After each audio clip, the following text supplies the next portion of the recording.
Uncle Tom's Cabin by Harriet Beecher Stowe. Chapter 8. Eliza's Escape. Eliza made her desperate retreat across the river just in the dusk of twilight. The gray mist of evening, rising slowly from the river, enveloped her as she disappeared up the bank, and the swollen current and floundering masses of ice presented a hopeless barrier between her and her pursuer.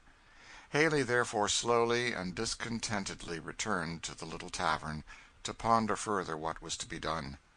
The woman opened to him the door of a little parlor covered with a rag carpet, where stood a table with a very shining black oilcloth, sundry lank, high-backed wood chairs, with some plaster images in resplendent colors on the mantel-shelf, above a very dimly smoking grate. A long hardwood settle extended its uneasy length by the chimney, and here Haley sat him down to meditate on the instability of human hopes and happiness in general. "What did I want with the little cuss now?" he said to himself, "that I should have got myself treat like a coon as I am this here way?" And Haley relieved himself by repeating over a not very select litany of imprecations on himself, which, though there was the best possible reason to consider them as true, we shall, as a matter of taste, omit. He was startled by the loud and dissonant voice of a man who was apparently dismounting at the door. He hurried to the window. "By the land, if this here ain't the nearest now to what I've heard folks call Providence," said Haley. "I do believe that thar's Tom Locker." Haley hastened out. Standing by the bar in the corner of the room was a brawny, muscular man, full 6 feet in height and broad in proportion. He was dressed in a coat of buffalo skin, made with the hair outward, which gave him a shaggy and fierce appearance, perfectly in keeping with the whole air of his physiognomy. In the head and face every organ and lineament expressive of brutal and unhesitating violence was in a state of the highest possible development. Indeed, could our readers fancy a bulldog come onto a man's estate and walking about in a hat and coat, they would have no unapt idea of the general style and effect of his physique. He was accompanied by a traveling companion, in many respects an exact contrast to himself. He was short and slender, lithe and cat-like in his motions, and had a peering, mousing expression about his keen black eyes, with which every feature of his face seemed sharpened into sympathy. His thin, long nose ran out as if it was eager to bore into the nature of things in general. His sleek, thin, black hair was stuck eagerly forward, and all his motions and evolutions expressed a dry, cautious acuteness. The great man poured out a big tumbler half full of raw spirits and gulped it down without a word. The little man stood tiptoe, and putting his head first to one side and then the other, and snuffing considerably in the direction of the various bottles, ordered at last a mint julep, in a thin and quivering voice, and with an air of great circumspection. When poured out, he took it and looked at it with a sharp, complacent air, like a man who thinks he has done about the right thing, and hit the nail on the head, and proceeded to dispose of it in short and well-advised sips. "Well, now, who'd have thought this yar luck had come to me? Why, Locker, how are you?" said Haley, coming forward and extending his hand to the big man. "The devil," was the civil reply.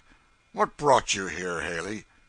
The mousing man, who bore the name of Marks, instantly stopped his sipping, and, poking his head forward, looked shrewdly on the new acquaintance, as a cat sometimes looks at a moving dry leaf, or some other possible object of pursuit. "I say, Tom, this here's the luckiest thing in the world. I'm in a devil of a hobble, and you must help me out." Like enough," grunted his complacent acquaintance. "A body may be pretty sure of that when you're glad to see 'em. Something to be made off of 'em. What's the blow now?" "You've got a friend here?" said Haley, looking doubtfully at Marks. "Partner, perhaps?" "Yes, I have. Here, Marks, here's that our fellow that I was in with in Natchez." "Shall be pleased with his acquaintance," said Marks, thrusting out a long, thin hand like a raven's claw. "Mr. Haley, I believe?" "The same, sir," said Haley. "And now, gentlemen, seeing as we've met so happily, I think I'll stand up to a small matter of a treat in this here parlor. So now, old coon," said he to the man at the bar, "get us hot water and sugar and cigars, and plenty of the real stuff, and we'll have a blowout." Behold, then, the candles lighted, the fire stimulated to the burning point in the grate, and our three worthies seated round a table, well spread with all the accessories to good fellowship enumerated before. Haley began a pathetic recital of his peculiar troubles. Locker shut up his mouth and listened to him with gruff and surly attention. Marks, who was anxiously and with much fidgeting compounding a tumbler of punch to his own peculiar taste, occasionally looked up from his employment, and, poking his sharp nose and chin almost into Haley's face, gave the most earnest heed to the whole narrative. The conclusion of it appeared to amuse him extremely, for he shook his shoulders and sides in silence, and perked up his thin lips with an air of great internal enjoyment. "So then, you're fairly sewed up, ain't you?" he said. "It's neatly done, too." "This yare young'un business makes lots of troubles in the trade," said Haley dolefully. "If we could get a breed of gals that didn't care now for their young'uns," said Marks, "I tell you, I think it would be about the greatest modern improvement I knows on." And Marks patronized his joke by a quiet introductory sniggle. "Just so," said Haley. "I never couldn't see into it. The young'uns is heaps of trouble to 'em. One would think, now, they'd be glad to get clar on 'em, but they aren't. And the more trouble a young'un is, and the more good-for-nothing as gentle thing, the tighter they sticks to 'em." "Well, Mr. Haley," said Marks, "est pass the hot water. Yes, sir, you say est what I feel that I'll have. Now, I bought a gal once, when I was in the trade. A tight, likely wench she was, too, and quite considerable smart. And she had a young'un that was miserable sickly. It had a crooked back, or something or other, and I just gin away to a man that thought he'd take his chance raising on't, being it didn't cost nothing. Never thought, you know, of the gal's taking on about it, but lor, you ought to see how she went on. Why, raly, she did seem to me to vally the child more 'cause 'twas sickly and cross and plagued her, and she warn't making believe, neither. Cried about it, she did, and loped around, as if she'd lost every friend she had. It really was droll to think on't. Lord, there ain't no end to women's notions." "Well, just so with me," said Haley. "Last summer, down on Red River, I got a gal traded off on me, with a likely-looking child enough, and his eyes looked as bright as yourn, but come to look, I found him stone blind. Fact, he was stone blind. Well, you see, I thought there warn't no harm in my just passing him along, and not saying nothing, and I'd got him nicely swapped off for a keg of whiskey, but come to get him away from the gal, she was just like a tiger. So 'twas before we started, and I hadn't got my gang chained up, so what should she do but ups on a cotton bale like a cat, catches a knife from one of the deck hands, and I tell you, she made all fly for a minute, till she saw 'twas no use, and she just turns round and pitches head first, young'un and all, into the river. Went down plump, and never rise." "Bah!" said Tom Locker, who had listened to these stories with ill-repressed disgust. "Shiftless, both on you. My gals don't cut on no such shines, I tell you." "Indeed, how do you help it?" said Marks briskly. "Help it? Why, I buys a gal, and if she's got a young'un to be sold, I just walks up and puts my fist to her face and says, 'Look here, now, if you give me one word out of your head, I'll smash your face in. I won't hear one word, not the beginning of a word,' I says to him. 'This here young'un's mine, and not yourn, and you've no kind of business with it. I'm going to sell it first chance. Mind you don't cut up none of your shines about it, or I'll make you wish you'd never been born.' I tell you, they sees it ain't no play, when I gets hold. I makes 'em as white as fishes, and if one on 'em begins and gives a yelp, why—" And Mr. Locker brought down his fist with a thump that fully explained the hiatus. "That ar's what you may call emphasis," said Marks, poking Haley in the side, and going into another small giggle. "Ain't Tom peculiar? I say, Tom, I 'spect you make 'em understand, for all niggers' heads is woolly." They don't never have no doubt o' your meaning, Tom. If you ain't the devil, Tom, you's his twin brother, I'll say that for you." Tom received the compliment with becoming modesty, and began to look as affable as was consistent, as John Bunyan says, with his doggish nature. Haley, who had been imbibing very freely of the staple of the evening, began to feel a sensible elevation and enlargement of his moral faculties, a phenomenon not unusual with gentlemen of the serious and reflective turn under similar circumstances. "Well, now, Tom," he said, "you really is too bad, as I always have told you. You know, Tom, you and I used to talk over these yar matters down Natchez, and I used to prove to you that we made full as much and was as well off for this yar world by treating on 'em well, besides keeping a better chance for coming in the kingdom at last, when worst comes to worst, and thar ain't nothing else left to get, you know." "Bah!" said Tom. "Don't I know? Don't make me too sick with any yar stuff. My stomach is a leetle riled now," and Tom drank half a glass of raw brandy. "I say," said Haley, and leaning back in his chair and gesturing impressively, "I'll say this now. I always meant to drive my trade so as to make money on't fust and foremost, as much as any man. But then, trade ain't everything, and money ain't everything, 'cause we's all got souls. I don't care, now, who hears me say it, and I think a cussed sight on it, so I may as well come out with it. I believe in religion, and one of these days, when I got matters tight and snug, I calculates to tend to my soul in them ar matters. And so, what's the use of doing any more wickedness than's really necessary? Don't seem to me it's all prudent." "Tend to your soul," repeated Tom contemptuously. "Take a bright lookout to find a soul in you. Save yourself any care on that score. If the devil sifts you through a hair sieve, he won't find one." "Why, Tom, you're cross," said Haley. "Why can't you take it pleasant, now, when a feller's talking for your good?" "Stop that ar jaw yourn there," said Tom gruffly. "I can stand most any talk of yourn but your pious talk. That kills me right up. After all, what's the odds between me and you? 'Tan't that you care one bit more, or have a bit more feeling. It's clean sheer dog meanness, wanting to cheat the devil and save your own skin. Don't I see through it? And your getting religion, as you call it, arter all, is too pison mean for any critter. Run up a bill with the devil all your life, and then sneak out when pay time comes. Bob!" Come, gentlemen, I say, this isn't business," said Marks. "There's different ways, you know, of looking at all subjects. Mr. Haley is a very nice man, no doubt, and has his own conscience. And Tom, you have your ways, and very good ones, too, Tom. But quarreling, you know, won't answer no kind of purpose. Let's go to business. Now, Mr. Haley, what is it? You want us to undertake to catch this yar gal?" "The gal's no matter mine. She's Shelby's. It's only the boy, and I was a fool for buying the monkey." "You're generally a fool," said Tom gruffly. "Come now, Locker, none of your huffs," said Marks, licking his lips. "You see, Mr. Haley's putting us in the way of a good job, I reckon. Just hold still. These yer arrangements is my forte. This yer gal, Mr. Haley, how is she? What is she?" "Well, white and handsome, well brought up. I'd gin Shelby 800 or 1,000, and then made well on her."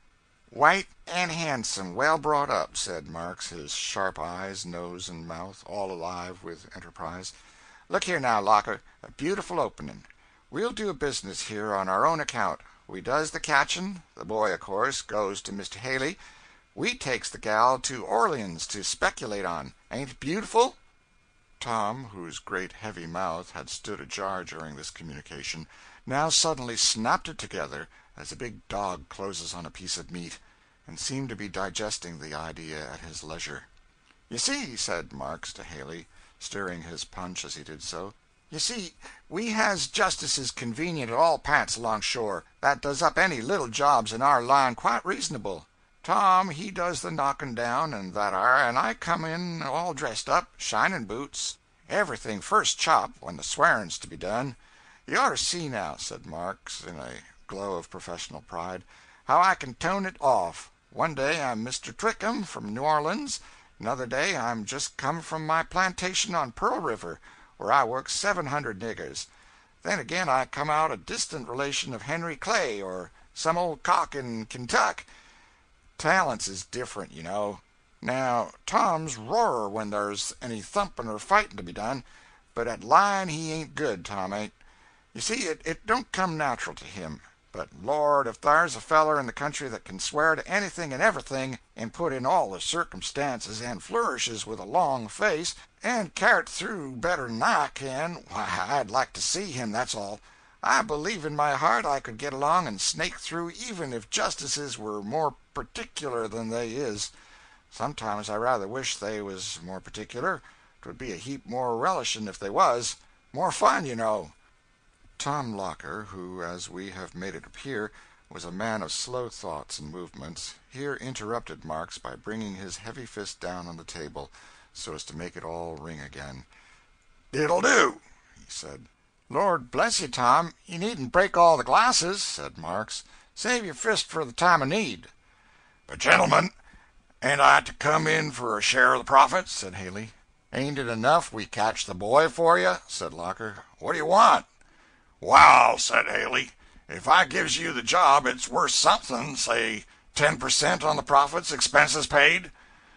"Now," said Locker, with a tremendous oath, and striking the table with his heavy fist, "don't I know you, Dan Haley? Don't you think to come it over me. Suppose Marks and I have taken up the catching trade, just to accommodate gentlemen like you, and get nothing for ourselves. Not by a long chalk. We'll have the gal out and out, and you keep quiet, or you see we'll have both. What's to hinder? Hadn't you showed us the game? It's as free to us as you, I hope. If you or Shelby wants to catch us, look where the partridges was last year. If you find them or us, you're quite welcome." "Oh, well, certainly, just let it go at that," said Haley, alarmed. "You catch the boy for the job. You allers did trade fire with me, Tom, and was up to your word." "You know that," said Tom. "I don't pretend none of your sniveling ways, but I won't lie in my counts with the devil himself. What I says I'll do, I will do. You know that, Dan Haley." Just so. I said so, Tom," said Haley. "And if you'd only promise to have the boy for me in a week, at any point you'll name, that's all I want." "But it ain't all I want, by a long jump," said Tom. "You don't think I did business with you down Natchez for nothing, Haley. I've learned to hold an eel when I catch him. You've got to fork over $50 flat down, or this child don't start a peg. I know you're." "Why, when you have a job in hand that may bring a clean profit of somewhere about 1,000 or 1,600, why, Tom, you're unreasonable," said Haley. "Yes, and hasn't we business booked for 5 weeks to come, all we can do? And suppose we leaves all and goes to bushwhacking round out of your young'uns, and finally doesn't catch the gal, and gals allers is the devil to catch. What's then? Would you pay us a cent, would you? I think I see you doing it, Hug." No, flap down your 50. If we get the job and it pays, I'll hand it back. If we don't, it's for our trouble. That's fair, ain't it, Marks?" Certainly, said Marks, with a conciliatory tone. "It's only a retaining fee, you see. We lawyers, you know. Well, we must all keep good-natured. Keep easy, you know. Tom'll have the boy for you, anywhere you'll name. Won't you, Tom? If I find the young'un, I'll bring him on to Cincinnati and leave him at Granny Belcher's on the landing," said Locker. Marks had got from his pocket a greasy pocketbook, and taking a long paper from thence, he sat down, and fixing his keen black eyes on it, began mumbling over its contents. "Barnes, Shelby County, boy, Jim, $300 for him, dead or alive. Edwards, Dick and Lucy, man and wife, $600. Wench Polly and 2 children, $600 for her or her head. I'm just running over our business to see if we can take up this yar handily. Locker," he said, after a pause, "we must set Adams and Springer on the track of these yar. They've been booked some time." "They'll charge too much," said Tom. "I'll manage that ar. They's young in the business, and must 'spect to work cheap," said Marks, as he continued to read. There's 3 on 'em easy cases, 'cause all you got to do is to shoot 'em or swear they shot. They couldn't, of course, charge much for that. Them other cases," he said, folding the paper, "will bear putting off a spell. So now let's come to the particulars. Now, Mr. Haley, you saw this our gal when she landed?" "To be sure, plain as I see you." "And a man helping on her up the bank," said Locker. "To be sure I did." "Most likely," said Marks, "she's took in somewhere. But where's a question. Tom, what do you say?" "We must cross the river tonight, no mistake," said Tom. "But there's no boat about," said Marks. "The ice is running awfully, Tom. Ain't it dangerous?" "Don't know nothing about that, only it's got to be done," said Tom decidedly. "Dear me," said Marks, fidgeting. "It'll be I say," he said, walking to the window. "It's dark as a wolf's mouth, and Tom—" "The long and short is you're scared, Marks." "But I can't help that. You've got to go. Suppose you want to lie by a day or two till the gal's been carried on the underground line up to Sandusky or so, before you start." "Oh, no, I ain't a grain afraid," said Marks. "Only—" "Only what?" said Tom. "Well, about the boat. You see, there ain't any boat. I heard the woman say there was one coming along this evening, and that a man was going to cross over in it. Neck or nothing, we must go with him," said Tom. "I suppose you got good dogs?" said Haley. "First rate," said Marks. "But what's the use? You hain't got nothing of hers to smell on." "Yes, I have," said Haley, triumphantly. "Here's her shawl she left on the bed in a hurry. She left her bonnet, too." "That ar's lucky," said Locker. "Fork over." "Though the dogs might damage the gal if they come on her unwares," said Haley. "That ar's a consideration," said Marks. "Our dogs tore a feller half to pieces once down in Mobile 'fore we could get 'em off." "Well, you see, for this sort that's to be sold for their looks, that I won't answer, you see," said Haley. "I do see," said Marks. "Besides, if she's got took in, 'tain't no go neither. Dogs is no account in these are up states where these critters get carried. Of course you can't get on their track. They only does down in plantations where niggers, when they runs, has to do their own running and don't get no help." "Well," said Locker, who had just stepped out to the bar to make some inquiries, "they say the man's come with the boat. So, Marks?" That worthy cast a rueful look at the comfortable quarters he was leaving, but slowly rose to obey. After exchanging a few words of further arrangement, Haley, with visible reluctance, handed over the $50 to Tom, and the worthy trio separated for the night. If any of our refined and Christian readers object to the society into which this scene introduces them, let us beg them to begin and conquer their prejudices in time. The catching business, we beg to remind them, is rising to the dignity of a lawful and patriotic profession. If all the broad land between Mississippi and the Pacific becomes one great market for bodies and souls, and human property retains the locomotive tendencies of this 19th century, the trader and catcher may yet be among our aristocracy. While this scene was going on at the tavern, Sam and Andy, in a state of high felicitation, pursued their way home. Sam was in the highest possible feather, and expressed his exultation by all sorts of supernatural howls and ejaculations, by divers odd motions and contortions of his whole system. Sometimes he would sit backward, with his face to the horse's tail and sides, and then, with a whoop and a somerset, come right side up in his place again, and, drawing on a grave face, begin to lecture Andy in high-sounding tones for laughing and playing the fool. Anon, slapping his sides with his arms, he would burst forth in peals of laughter that made the old woods ring as they passed. With all these evolutions, he contrived to keep the horses up to the top of their speed until, between 10 and 11, their heels resounded on the gravel at the end of the balcony. Mrs. Shelby flew to the railings. "Is that you, Sam? Where are they?" "Mas'r Haley's a resting at the tavern. He's dreffle fatigued, missus." "And Eliza, Sam?" "Why, she's clear across Jordan, as a body may say, in the land of Canaan." "Why, Sam, what do you mean?" said Mrs. Shelby, breathless and almost faint, as the possible meaning of these words came over her. "Wal, missus, the Lord, he preserves his own. Lizzie's done gone over the river into Ohio, as markably as if the Lord took her over in a chariot of fire and 2 hosses." Sam's vein of piety was always uncommonly fervent in his mistress's presence, and he made great capital of scriptural figures and images. "Come up here, Sam," said Mr. Shelby, who had followed on to the veranda, "and tell your mistress what she wants." "Come, come, Emily," said he, passing his arm around her. "You were cold and all in a shiver. You allow yourself to feel too much." "Feel too much? Am I not a woman? A mother? Are we not both responsible to God for this poor girl? My God, lay not this sin to our charge." "What sin, Emily? You see yourself that we have only done what we were obliged to." "There's an awful feeling of guilt about it, though," said Mrs. Shelby. "I can't reason it away." "Here, Andy, you nigger, be alive," called Sam under the veranda. "Take these yar horses to der barn.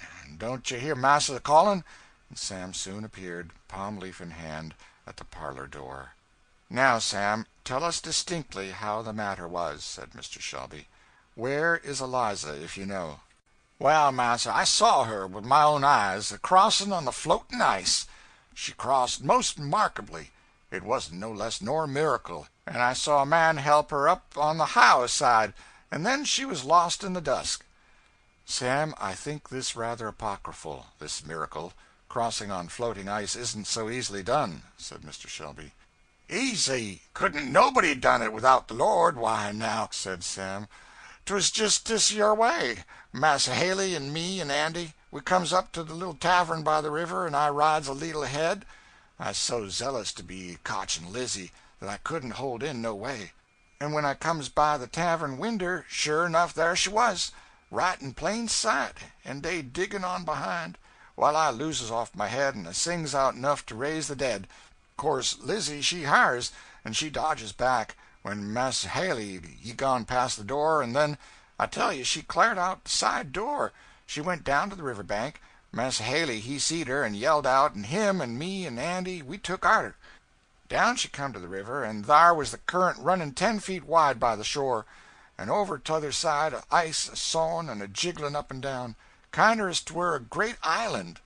We come right behind her, and I thought my soul he'd got her sure enough, when she gin sich a screech as I never hearn, and there she was clar on to the other side of the current, on the ice, and then on she went, a screechin' and a jumpin'. The ice went crack, swallop, crackin', chunk, and she boundin' like a buck. Lord, the spring that our gal's got in there ain't common, I'm opinion."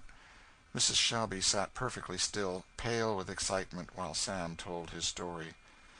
"God be praised, she isn't dead," she said. "But where is the poor child now?" "The Lord will provide," said Sam, rolling up his eyes piously. "As I've been a sayin', this yer is a providence and no mistake, as Missus has allers been a instructin' on us. There's allers instruments rise up to the Lord's will. Now, if 'thadn't been for me today, she'd have been took a dozen times. Warn't it I started off the hosses this yer mornin' and kept 'em chasin' till nigh dinner time? And didn't I car Massa Haley nightin' 5 miles out the road this evenin', or else he'd a come up a Lizzie as easy as a dog arter coon. These yer's all providences." "They are a kind of providences that you'll have to be pretty sparing of, Master Sam. I allow no such practices with gentlemen on my place," said Mr. Shelby, with as much sternness as he could command under the circumstances. "Now, there is no more use in making believe be angry with a negro than with a child. Both instinctively see the true state of the case, through all attempts to effect the contrary. And Sam was in no wise disheartened by this rebuke, though he assumed an air of doleful gravity, and stood with the corners of his mouth lowered in most penitential style. "Massa's quite right, quite. It was ugly on me. There's no disputin' that are. And of course Massa and Missus wouldn't encourage no such works. I'm sensible of that are. But a poor nigger like me's mazin' tempted to act ugly sometimes, when fellers will cut up such shines as dat are Massa Haley. He ain't no gentleman no way. Anybody that's been raised as I've been can't help seeing that 'ar." "Well, Sam," said Mrs. Shelby, "as you appear to have a proper sense of your errors, you may go now, and tell Aunt Chloe she may get you some of that cold ham that was left of dinner to-day. You and Andy must be hungry." "Missus is a heap too good for us," said Sam, making his bow with alacrity and departing. It will be perceived, as has been before intimated, that Master Sam had a native talent that might undoubtedly have raised him to eminence in political life, a talent of making capital out of everything that turned up, to be invested for his own especial praise and glory; and having done up his piety and humility as he trusted to the satisfaction of the parlor, he clapped his palm leaf on his head, with a sort of rakish, free and easy air, and proceeded to the dominions of Aunt Chloe, with the intention of flourishing largely in the kitchen. "I'll speechify these yar niggers," said Sam to himself, "now I've got a chance. Lord, I'll reel it off to make 'em stare."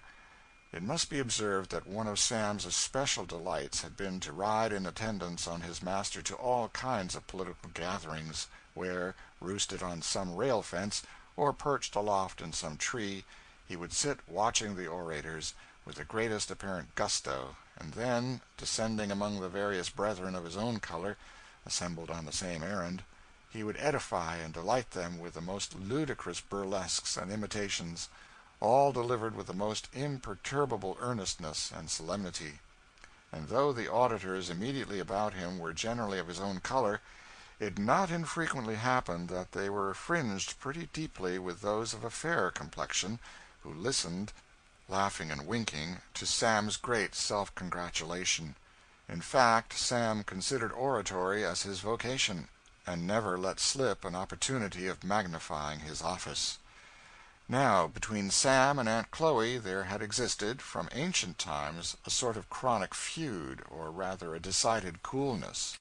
But as Sam was meditating something in the provision department, as the necessary and obvious foundation of his operations, he determined, on the present occasion, to be eminently conciliatory, for he well knew that although Mrs. Orders would undoubtedly be followed to the letter, yet he should gain a considerable deal by enlisting the spirit also.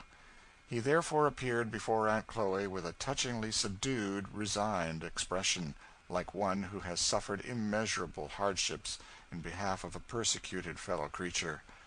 Enlarged upon the fact that Mrs. had directed him to come to Aunt Chloe for whatever might be wanting to make up the balance in his solids and fluids, and thus unequivocally acknowledged her right and supremacy in the cooking department, and all thereto pertaining. The thing took accordingly.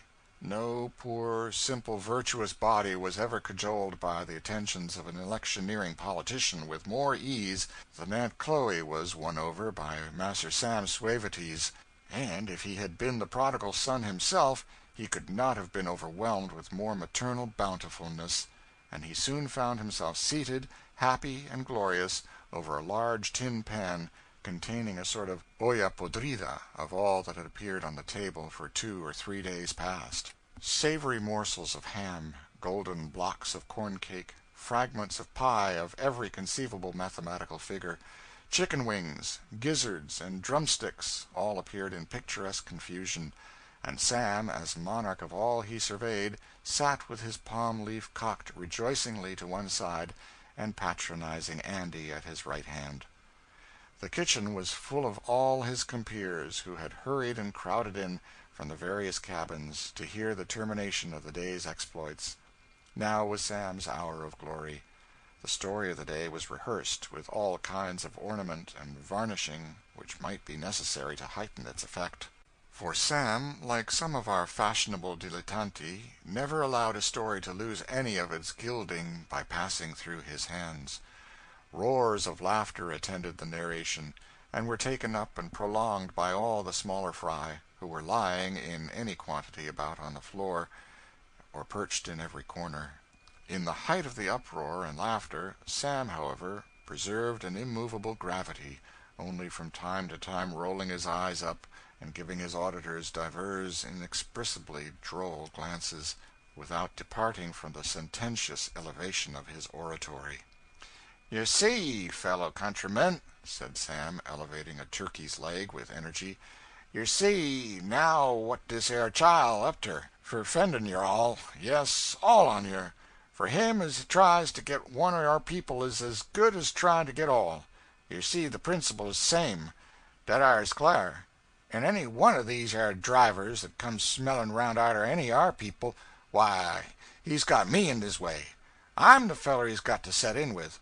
I'm the feller for you all to come to, bredden. I'll stand up for your rights. I'll fend 'em to the last breath." "Why, but Sam, you telled me only this morning that you'd help this here massa to cotch Lizzie. Seems to me your talk don't hang together," said Andy. "I tell you now, Andy," said Sam with awful superiority, "don't yer be talking about what yer don't know nothing on. Boys like you, Andy, means well, but they can't be 'spected to hallucinate the great principles of action." Andy looked rebuked, particularly by the hard word hallucinate, which most of the youngerly members of the company seemed to consider as a settler in the case, while Sam proceeded. "Dat ar was conscience, Andy. When I thought of gwine arter Lizzie, I raly 'spected Masser was sot that way. When I found Missis was sot the contrar, dat ar was conscience more yet. 'Cause fellers allers gets more by stickin' to Missis' side. So you see I's persistent either way, and sticks up to conscience, and holds on to principles. Yes, principles," said Sam, giving an enthusiastic toss of a chicken's neck. "What's principles good for if we isn't persistent, I want to know? Thar, Andy, you may have dat ar bone. 'Tain't picked up clean." Sam's audience hanging on his words with open mouth, he could not but proceed. "Dis here matter 'bout persistence, fellow niggers," said Sam, with the air of one entering into an abstruse subject, "dis here sistency's thing what ain't seed into ver clear by most people. Now, you see, when a feller stands up for a thing one day and night the contrary the next, folks says, and natural enough dey says, why, he ain't persistent. Hand me dat ar bit of corn cake, Andy. But let's look inter it. I hope the gentlemen and der fair sex will 'scuse my using an ordinary sort of parison. Here, I'm a trying to get a topper de hay. Well, I puts up my larder dis yar side. 'Tain't no go. Then, 'cause I don't try der no more, but puts my larder right the contrar side. Ain't I persistent?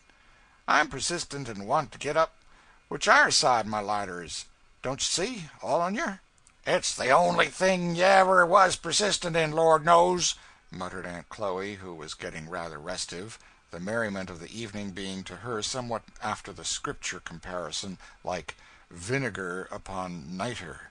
"Yes, indeed," said Sam, rising, full of supper and glory, for a closing effort. "Yes, my feller citizens and ladies of the other sex in general, I has principles. I'm proud to own them. They's persequit to these to your times, and ter all times. I has principles, and I sticks to 'em like 40.